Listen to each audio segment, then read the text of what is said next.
Nu, degustatorė, tai kaip tas skonis? Labai skanus šokoladas sausainiais.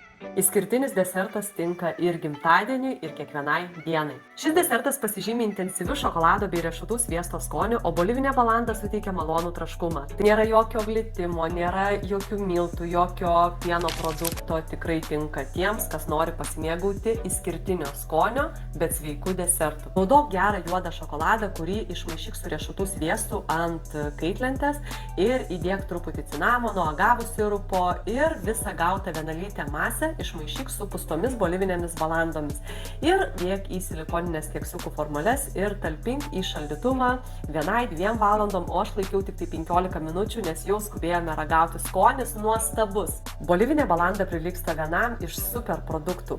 Tai daugiau nori mano nuostabių, lengvų ir greitai paruošiamų receptų, spausk like, dalinkis su draugais, rašyk komentare, gaminsiu.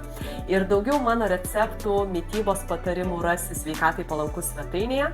Kviečiu tave įsigyti mano knygas ir turėti daugybę receptų po ranka, kuriuos gali išbandyti savo virtuvėje ir pradžiuginti visą šeimą ir draugus. Esu licencijuota dietistė ir sakau, kad prevencinė mityba turi būti be kraštutinumų. Yra tokia mityba, kurios gali laikytis visą gyvenimą. Jeigu reikia gydomosios mitybos, kreipkis į mane. Jeigu reikia prevencinės mitybos, taip pat galiu padėti. Tačiau tai ne dieta, tai yra mityba visam gyvenimui.